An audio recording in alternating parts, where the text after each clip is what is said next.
মনিকা, আল্লাহ কি মানুষকে সব দিক দিয়ে সুখ দেয়? না। হ্যাঁ, না। আল্লাহ আমাদেরকে ধরো একদিক দিয়ে কষ্ট দিছে, আরেক দিক দিয়ে তো সুখে রাখছে। রাখছে না? এটা কি আমাদের কি খালি শুধু একলাই যে একদিক দিয়ে কষ্ট দিচ্ছে আরেক দিক দিয়ে সুখ দিচ্ছে, খালি কি আমাদের কি? না, এদের সবাইকেই, তাই না? আসসালামু আলাইকুম, আশা করি সবাই ভালো আছেন। আপনারা যারা আমাদের খামারের ভিডিও দেখেন তারা অবশ্যই জানেন মনিকা মূলত দ্বিতীয় সন্তানের মা হয়েছে অলরেডি, তাই না? ছেলে সন্তান হয়েছে না মেয়ে সন্তান হয়েছে? ছেলে সন্তান। তোমার একটা ছেলে আর একটা মেয়ে। একটা মেয়ে। আলহামদুলিল্লাহ কও। এটাই আমার আলহামদুলিল্লাহ। এর সাথে সুখের সংসার আর কি আছে চাওয়ার আল্লাহর কাছে? এর সাথে আরো কি চাওয়ার আছে আল্লাহর কাছে যে আল্লাহ তুমি এর সাথে আরো কি তুমি কি চাও আল্লাহর কাছে? একটা ছেলে একটা মেয়ে। আল্লাহর কাছে আমার আশা আইছিল যে আল্লাহ একটা ইয়ে আছে, একটা ছেলে, সে আল্লাহ আমার ইচ্ছা আশা পূর্ণ করছে, করেনি? যদিও বা আমরা ইউটিউবে হাঁস খামার বিষয়ে, আমাদের সাংসারিক বিষয়ে অনেকটা আমরা ঋণগ্রস্ত আছি, এগুলো তুলে ধরি, তাই না? কিন্তু আল্লাহ আমাদেরকে এই দিক দিয়ে তো সুখে রাখছে। হ্যাঁ, আল্লাহর কাছে লাখো কোটি শুকরিয়া, তাই না মনিকা? আল্লাহ যদিও তুমি আমাদেরকে অর্থনৈতিকভাবে আমরা অনেকটাই পিছিয়ে আছি, তাই না? যে অনেকটাই ঋণগ্রস্ত আছি, সেটা আপনারা সবাই জানে না। আমরা মূলত গরুর খামার করতে গিয়ে প্রায় 10 লক্ষ টাকার মতন ঋণগ্রস্ত হয়েছি। আবার হাঁস খামার করতে গিয়েও প্রায় 3 লক্ষ টাকার মতন লস খাইছি না। খাওয়ার পরে আজ এই পর্যায়ে পর্যন্ত দাঁড় হতে পারতেছি, তাই না? এখন যে ধরো আমরা হাঁস খামার আছে, এই হাঁস খামার যদি আমরা ওই গরুর খামারটা না করে যদি হাঁস খামার শুরু করতাম, তাহলে মনে হয় ওই সময়ে যদি এই গরুর খামারটা বাদ দিয়ে যদি হাঁস খামার করতাম, তাহলে আজকে আমাদের পরিণতি এই অবস্থা হতো না, হতো? হ্যাঁ, আমাদের সবকিছুই হচ্ছে শিক্ষা, শিক্ষা না? আমরা ওই টাইমে হুটহাট করে মনে করছিলাম যে 7-8 লাখ টাকা আছে, এই টাকা দিয়ে কি করবো, গরুর খামার করি, তাই না? কিন্তু গরুর খামার যে করে যে এই অল্প টাকায় যে গরুর খামার হয় না, সেটা আমাদের জানা ছিল না, তাই না? একটা গরুর খামার করতে গেলে নিচে পক্ষ ধরো সর্বনিম্ন ধরো 20 থেকে 30 লক্ষ টাকা হ্যান্ড ক্যাশ থাকা লাগবে তার কাছে। 10 লাখ টাকার গরু কিনে থাকা লাগবে, আর 10 লাখ টাকা ব্যাংকে থাকা লাগবে, আর 10 লাখ টাকা খাবারের জন্য রেডি করে থাকা লাগবে, বুঝছো?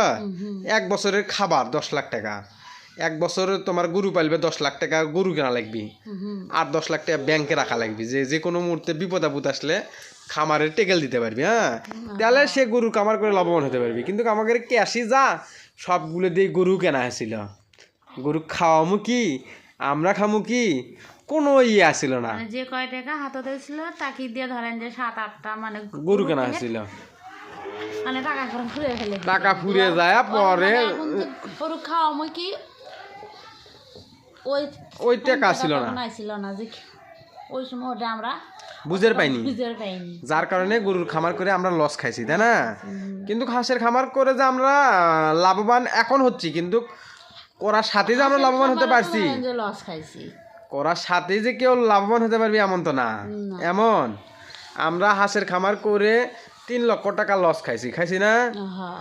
ওইদিকে গরুর খামার করে লস খাইছি 10 লাখ, এদিকে হাঁসের খামার করে লস খাইছি 3 লাখ। এই 13 লাখ টাকা একটা সংসার থেকে যখন ওই সংসারের 13 লক্ষ টাকা লস যাবি, তখন আর যে ওই সংসারের যে কিছু থাকে না, সেটা যারা সংসার করে তারাই একমাত্র জানে, তাই না? আমাদের পরিস্থিতি, আমরা ধরো ওই টাইমে যদি গরুর খামার না করে যদি হাঁসের খামার করলে মিনি, তাও মনে হয় আজকে এতটা দুর্দশা নামলো নাহিনি, নামলো নি। গরুর খামার করে হাঁসের খামারের যে ওই বুদ্ধি মাথার মধ্যে ঢুকিনি আমাদের। আমরা মনে করছি এই হাঁস পালমু, হাঁস খাই বেশি, হাঁস পালমু, এটা হলে যে কি একটা ব্যবসা, অবহেলা করছি। হাঁসের থেকে কোনোদিন লাভবান হওয়া সম্ভব, কিন্তু হাঁস পাইলে যে আমরা এখন ওই গরুর খামারের ঋণ পরিশোধ করতেছি, এটাই ইউটিউবে যে বলতেছি, এটা কিন্তু কেউ বিশ্বাস করবি না, করবি কেউ ধর হাঁস পাইলে কোনোদিন লাভই করা যায় না। এরা আবার হাঁস পাইলে বলে গরুর খামারে ঋণের টাকা পরিশোধ করতেছে, এরকম মাঝে মাঝে কমেন্ট করবি, তাই না? আমরা মূলত 2023 সাল থেকে হাঁস খামার সাথে জড়িত না। প্রথম বছর 1 বছর আমরা লস খাইছি, খাওয়ার পরে আলহামদুলিল্লাহ আমরা মোটামুটি ভাবে আল্লাহর রহমতে লাভবান হচ্ছি, তাই না? যদিও বা এই বছর ডিমের বাজার একটু কম, তারপরেও লাভবান হচ্ছি। তবে আমরা মনিকা, আমরা আরও লাভবান হতে পারতাম যদি আমাদের আরো একটু সাইড থাকতো। হ্যাঁ, সেটা হচ্ছে কি কও তো? ইনকিউবেটর মেশিন থাকতে, একটা যদি ইনকিউবেটর মেশিন থাকলো নি আমাদের ধরো এখন 450 হাঁস আছে না, ডিম দিচ্ছে কতটি করে প্রতিদিন? 300 ডিম দিচ্ছে প্রতিদিন ধরো 300 করে ডিম দিচ্ছে। ধরো 30 দিনে তোমার 450টা হাঁস ডিম দিবে, হলে যে দিনে যদি 300 টাকা করে দেয়, 30 দিনে কয় দিন হবে? 9000, 33 9000, ডিম মাসে 9000 ডিম। 9000 ডিম থেকে বাচ্চা যদি উৎপাদন করো, 9000 বাচ্চায় তো আর ফুটপি তাও ধরো যে 2000 2000 বা ডিম নষ্ট হবি। ডিম হবে। হ্যাঁ, 9000 ডিম যদি তুমি ইনকিউবেটর মেশিনে ঢুকাও, 2000 ডিম নষ্ট হয়ে যাবে, তাই না? নষ্ট হলে তাও ধরো যে কত দি বাচ্চা উঠবি? তাও ধরো 7000 বাচ্চা উঠবি। একটা করে বাচ্চার দাম কত এখন চিন্তা করছো তুমি? এই বিষয়গুলো নিয়ে কেউ কি কোনোদিন ভাবছে বা চিন্তা করছে যে হাঁস খামারের কোন জায়গায় টাকা? হ্যাঁ, অনেকেই এই বিষয়গুলো মানুষে ধরতেছে না, কিন্তু যারা করতেছে তারা আজকে কিন্তু গুটি লাল করে ফেলছে। যারা আজ বাচ্চা উৎপাদন করে বিক্রি করতেছে তারা কিন্তু আজ কোটিপতি। হ্যাঁ, কোটিপতি হচ্ছে না? প্রত্যেকটা ব্যবসার একটা করে সিজন থাকে, ধাপ থাকে। ঠিক এখন বর্তমান রানিং আমি বলি, এখন এই হাঁসের বাচ্চা উৎপাদনের ব্যবসাটাই চলতেছে।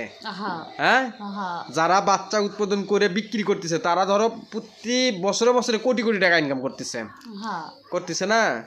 একটা করে ডিমের দাম হচ্ছে 15 টাকা, একটা করে হাঁসের বাচ্চার দাম কত? 30 টাকা, 35 টাকা, 40 টাকা। সারা বছর ধরো 30 টাকা করে জুল বেচে, তাও তো 15 টাকা লাভ থাকে একটা করে ডিমের থেকে। হ্যাঁ, যদি 1 লাখ যদি ডিম থেকে যদি বাচ্চা উৎপাদন করে কোনো হ্যাচারি, একটা করে ডিম থেকে ধরো যদি 15 টাকা লাভ থাকে, ধরো 10 টাকা যদি লাভ থাকে, তাহলে 1 লাখ গুণন 10 কত হয় লাভ? হিসাব করে আপনারা কমেন্ট করে জানাবেন। কিন্তু আমরা টাকার কাছে গেছি হেরে, তাই না? আমাদের কাছে যদি টাকা থাকলো নি এই সময়, আমরা একটা ইনকিউবেটর মেশিন কিনলাম নি, তাই না? মেশিন কিনে আমাদের যে 450 হাঁস আছে এর থেকে ধরো মাসে 9000 ডিম পেলাম। এটা দিয়ে ধরো বাচ্চা উৎপাদন করে ধরো 9000 ডিম যদি ইনকিউবেটর মেশিনে ঢুকো, ধরো 2000 ডিম নষ্ট হবি, 7000। একটা করে হাঁসের বাচ্চার দাম সর্বনিম্ন 40 টাকা। হ্যাঁ, 40 টাকা করে যদি একটা করে বাচ্চা যদি বিক্রি করো, 7000 বাচ্চা কত টাকা বেশি জানো? 4 7 কত? 28। 2,80,000 টাকার বাচ্চা বিক্রি করতে পারবে মাসে তোমার এই ছোট্ট খামার থেকে। কত বিক্রি করতে পারবা? 2,80,000 টাকা। 3 লাখ টাকার কাছাকাছি তুমি প্রত্যেক মাসে বাচ্চা বিক্রি করতে পারতা যদি তোমার একটা ইনকিউবেটর মেশিন থাকলো। এটাই তো আল্লাহ সব কিছুর মনে করো লাগাম ধরে থাকে আল্লাহ, বুঝছো? আল্লাহ যদি একজনক সব দিক দিয়ে লাগাম ছেড়ে যেতে হয়, তাহলে তো সেই সব কিছু পরিচালনা করতে পারবি না। আল্লাহ এগুলো বোঝার ক্ষমতা দেয়। হ্যাঁ, যে তুই বোঝে কে যে এই জায়গাতে এত টাকা লাভ, এটা তুই বোঝে কে, তুই শেখে। হ্যাঁ, আমি মনে করি এরকম। ধরো আমাদের খামারে 450 হাঁস প্রতি মাসে খাবার খায় 1,05,000 টাকা। আমাদের এই 450 হাঁসের ডিম থেকে ধরো বাচ্চা উৎপাদন করে যদি 7000 বাচ্চা আমরা বিক্রি করতে পারি, 7000 বাচ্চার দাম আসতেছে 2,80,000 টাকা। 1,05,000 টাকা যদি খায়, কত টাকা লাভ থাকতেছে মাসে? তা আপনার ধরেন যে 1,75,000 ধরো আরো তোমার 75, তোমার মধ্যে থেকে আরো 50 বাদ দাও, 1,20,000 টাকা তো প্রতি মাসে লাভ থাকবি। হ্যাঁ, এটা কি হাতত গোনা?